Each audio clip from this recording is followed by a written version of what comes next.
All right. Well, good morning. My name is April Hugh. I'm with Century 21 Hometown Realty. And I'm Miko Neiman, also with Century 21, and we have a special guest with us today, Laurie Tamura of Urban Planning Concepts. Welcome. Yeah, welcome, Laurie. Thank you. Thank you for asking me to participate. Yeah, Wonderful. that's great.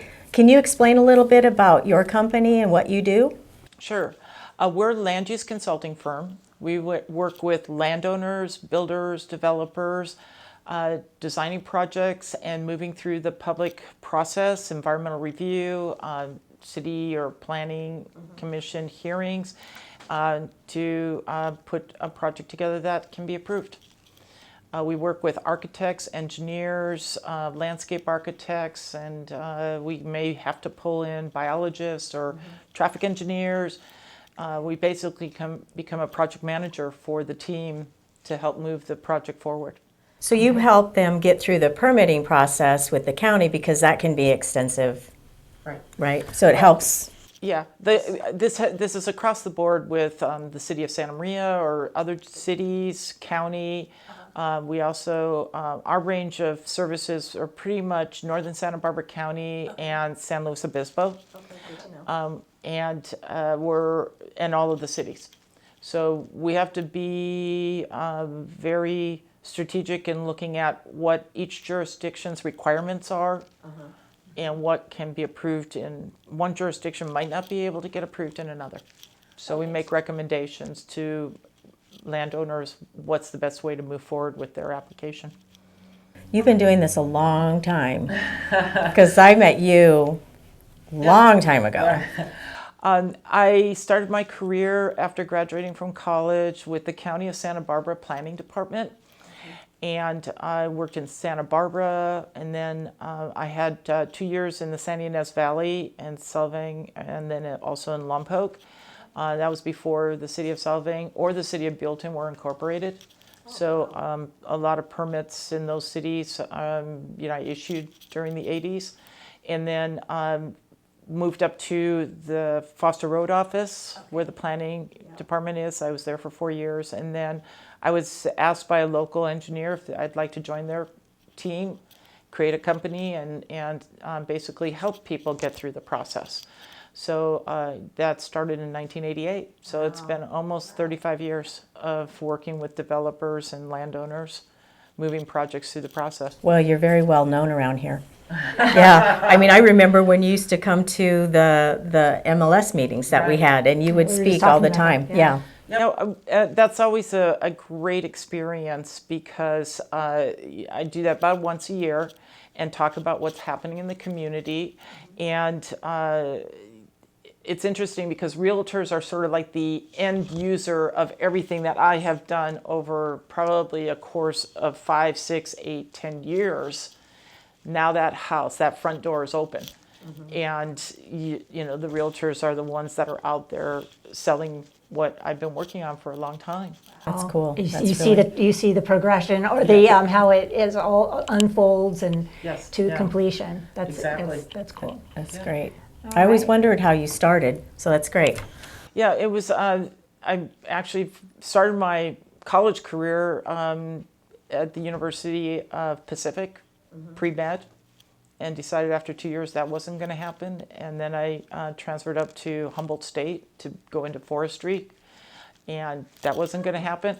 And looked at everything that I had taken and went to UCSB and got a degree in environmental studies. Oh, And so you're a gaucho. yes. And so and then I interned at the County of Santa Barbara. So I just walked right in the door and stayed there, and I've been doing this now for 40 plus years. That's great. Wow. That's So you great. have a little bit of where you got experience in this and that and the other to put it all together, and it's helped you with. My education gave me a broad base of information, so I'm kind of a jack of all trades. I know a lot about a lot of things, but maybe just the first 5%, but enough to be able to talk about biology or talk about trees or animals or traffic or soils, and all of those things come together when you're doing a development project. So I'm very appreciative of how my career has evolved. And I think I bring something to the table when I'm working with developers and guiding them through the process. So now, just on the side note, so say this developers want to, go ahead with some permitting, and would you say that, I mean, if they try to do it on their own, would they come across a lot of problems because of not knowing specific Rules and things like that. Strategies and, the area, because there's a lot of out of the area developers that come in and want to, do certain projects.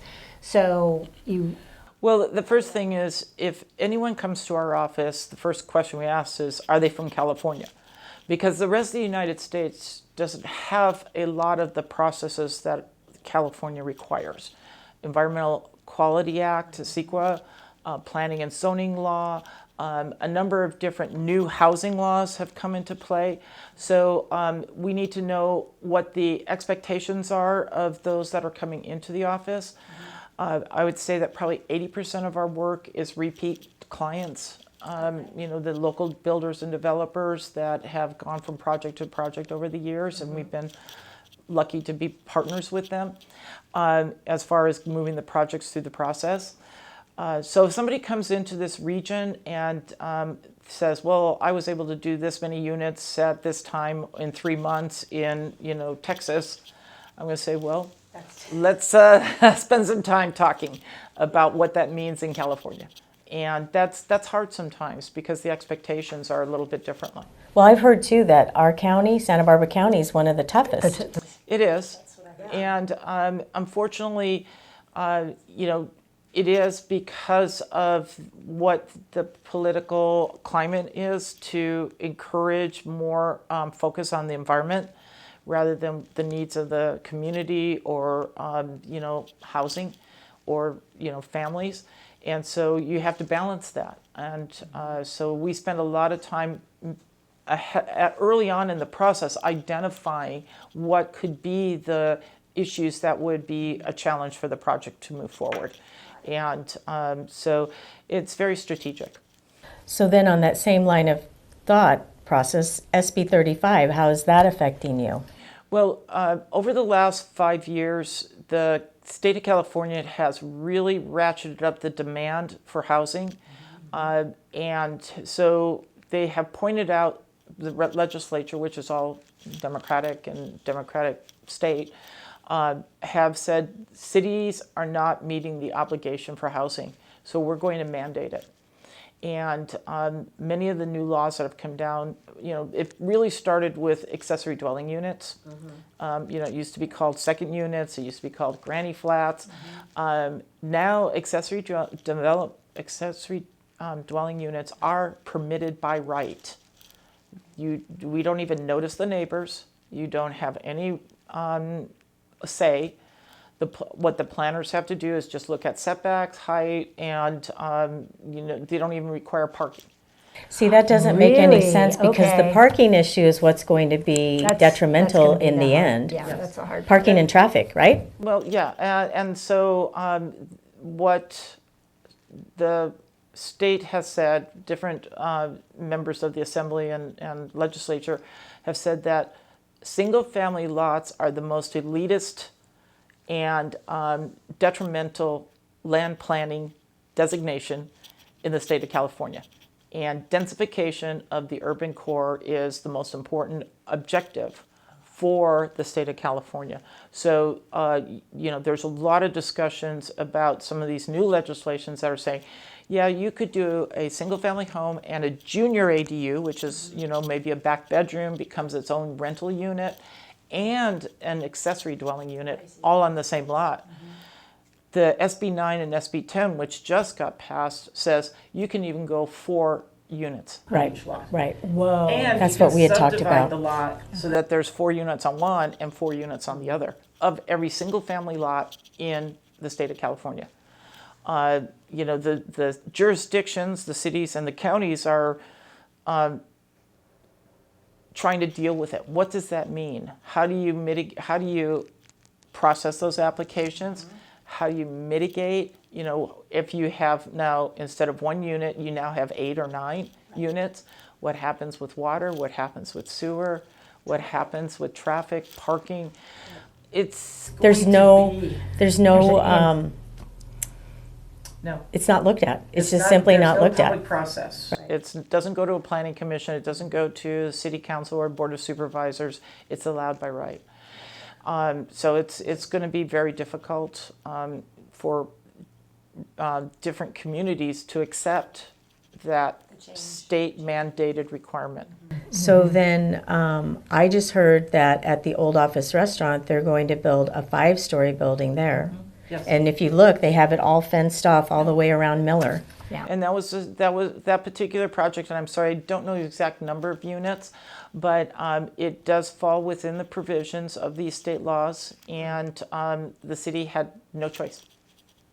They had to So is it senior? No, Senior house? it's just apartments? Yes. Okay, so then those are apartments, and then on East Foster, there's 58 units proposed over there, and then you're dealing with St. Joseph and Rigetti both at that intersection. I don't even know how they'll be able to compensate for the traffic. It'll be impossible. Well, and that's the bottom line is the state of California believes that densifying urban areas is the right planning philosophy. And the more people are crammed into an area, the more likely they will walk or ride their bikes because traffic is so bad.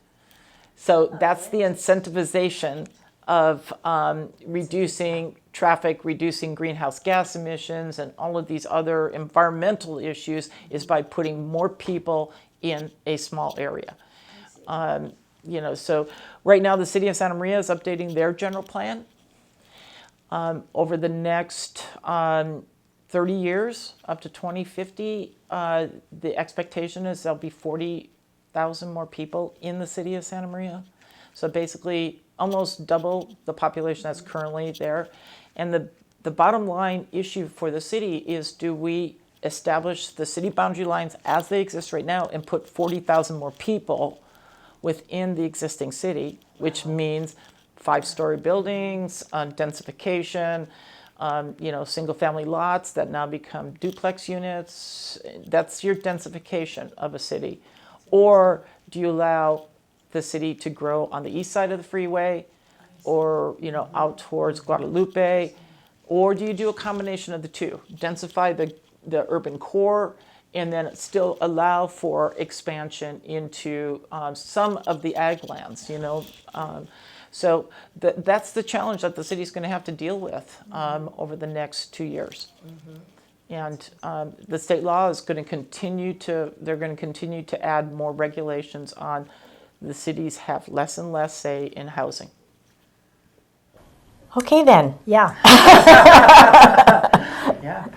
So when That's a lot. someone contacts you and says, okay, this is what I want to do you have initial consultation fee, or how does your business work like that? Yes. Normally what we'll do is spend about an hour talking with the applicant, the client, the developer about what they want, where the property is located. We kind of talk about field of dreams. What is it that you want to end up with? And then we will strategize a little bit about the best way to move forward with that plan. Maybe even advise that that's a really bad thing to do and not go through this process. So the first hour or two are free. What we do is we try to determine whether we're even the right people for the project, or maybe there's somebody that we think would be better to lead the project. We talk about the team that we would put together, the architect, the engineer, the landscaper, all of the core people that would be part of the project. Most of the people that come to us are experienced in development, so they already know what they want. They might already have a piece of property. They already know what the zoning is, and so that's not as difficult. And we move right into the project, and we put a proposal together for them on what we anticipate the cost to be. In the city of Santa Maria, a discretionary process, that means something that's going to go to the planning commission or city council, will take 6 months to a year. That's pretty normal. There's not that many projects that have taken longer than that, because it's the city does want to see growth. They want to see the infilled lots developed, and so their process is more streamlined than the county. I was just asking about the county. Yeah, the county is much more stringent in their analysis of projects, and there's a lot more public participation. Neighbors are concerned about what's happening in their area. Yeah, but it won't matter anymore. Well, and that's true, because the project like Keysite 3 that the Planning Commission recommended denial for, that residential project just south of Clark by the freeway, that went to the Board of Supervisors, and even at that time they were talking about the fact that this is a housing project. You have to come up with some really good reasons not to approve this project. So the board is deliberating on that project right now.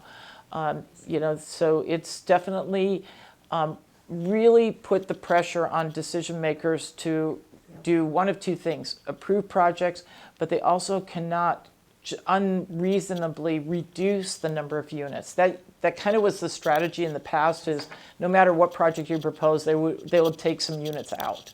We need more open space. We need more of this, or a little park or something. You can't do that anymore. You have to meet the zoning on the property. And in some cases, you have to grant bonus densities, or you have to add additional units to the property. So it's a different time. And what about low income units?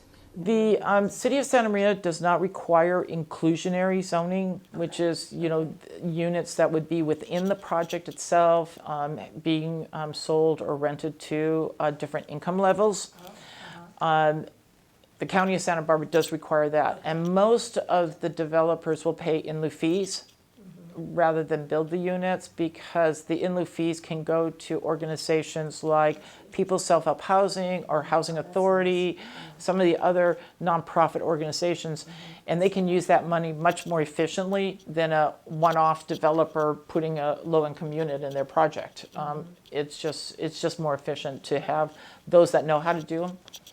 And the City of Santa Maria has been very fortunate to have those kind of organizations build some very nice projects throughout the city. And so they're encouraged to do that. So several of the economists that we've listened to over the last year or so, they said that the problem has always been that the building of homes over the last, so many years in the whole entire state of California was never there to begin with. Yeah. Well, that was when prices were a little bit more affordable. So why do you think that didn't happen back then? Well, part of it is the jurisdictions, the zoning, the political process. There are actually some cities in the state of California that the Attorney General sued over not approving projects. And so the message is out to cities that, no, everybody has to take their fair share. So you might hear people talk of what's called RHNA numbers.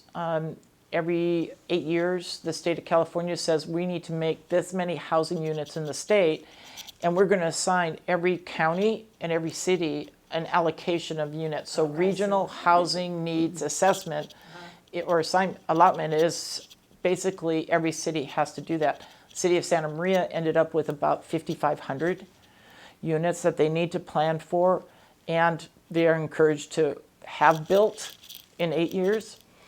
The whole county of Santa Barbara, the number was 24,000 units in 8 years, and that was 14,000 on the South Coast, because that's where the jobs are. And the whole issue of commuters going from Santa Barbara or Lompoc, or Santa Maria and Lompoc to Santa Barbara, the state wants housing where the jobs are. So this last assignment of RHNA numbers ended up with 14,000 units between Goleta, Santa Barbara, Carpinteria, and Montecito. So it's infill. Well, So that's going to be a real challenge. because it's pretty. But it's already hard to, to Well, and that's why, some of this is you can count, a jurisdiction can count accessory dwelling units. Okay, so that's where that comes in, where that's gonna, make those So, numbers yeah. happen, yeah. Are you seeing a huge amount of people coming to you for ADUs? Well, because they're permitted by right, they really don't need a. They don't need you, huh? They don't need you. Gosh, Yeah. I even think when we first started talking about the ADUs, you still needed to get the permits, and the permits were pretty relatively easy, but now it seems like it's even like, okay, you were talking about just the requirements, or the, setbacks, the height, the. Basically what they would call an over-the-counter permit. So you just need an architect, or, some people are using like plans from a tiny home or whatever to do the additions or the, or the standalone unit in the backyard. The city of Santa Maria, I believe over the last 2 years, have issued almost 600 accessory dwelling units, because you can also do it in your garage, or you could build above your garage. So there's a number of different options for how you can take advantage of that one extra space or excess space in your lot to have a rental unit. Wow. Okay. So how many people are working in your office now? We have 6 planners, yes, and we, like I said, we do work in both northern Santa Barbara County all the way up to Paso Robles, and working on a number of different projects. We have 2 planners, me included. I work in the city of Sullivan part-time as their city planner. We have another person in our office that's working as a senior planner in Pismo Beach. So we do work government side as well as private side. Interesting. During the last recession, one of our planners, obviously the development community slowed down, and so the issue was, what do we do to keep going? And one of the planners said, well, let's focus on agriculture. And because we really hadn't done that before, mainly because we were so busy on development projects. And so we created a second company called Rural Planning Services to encourage farming, working with the farming community. They didn't want to hire an urban planner. And so we have worked on probably 15 wineries. We were very fortunate. Presqu'île was our first winery project, and it was just a great way to learn about wine and the whole industry. We do greenhouses, coolers. Cannabis has been a big part of our office for the last 2 years, because that process is very hard and evolving. Everybody was learning about cannabis over the last 2 years, and so the county kept changing the rules and refining things, and so it made it difficult to get through the process. So it's exciting that we're able to adapt to what the needs are out there in the community, and be able to help a lot of people get through the process. Well, you're so knowledgeable, and you've been doing this for so long. It's incredible. So, yeah. And at one point, I actually went to go work for an oil company for a while, and so we have that oil background too. And You're just, like you said, a jack of all trades, or a Jill of all trades, right? Exactly.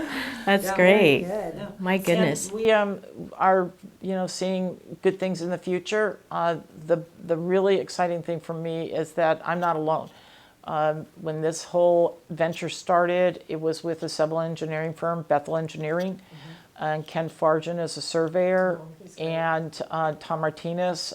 We're all in the same office. We're kind of a one-stop shop for those that are coming into the community, because all of those services are needed.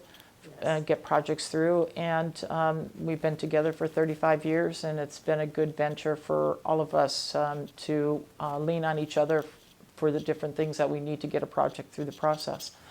On the flip side of it, each one of us have our own outside spheres. Yes. So many of our clients will work with companies out of San Luis, but they'll hire us to help manage the project while they're working with the rest of the team from San Luis or from Santa Barbara. And they appreciate what we bring to the table as far as moving projects forward. And so it's been great because we can work with all different companies, all different combination of teams. That's great. That's great. That's really great. Gosh, thank you so much for all the great information. And if you need more information, contact Laurie. What's your number, Laurie? 805-937-5677. Yeah, you don't have to call yourself, right? Yeah. So if you need information from Laurie, it's Urban Planning Concepts. She's a wealth of information. Yes. Give her a call. And if you need any information from us, I can be reached at 805-714-8124. And my number is 805-878-5056. Thank you so much for watching. See you soon. Yeah, thank you.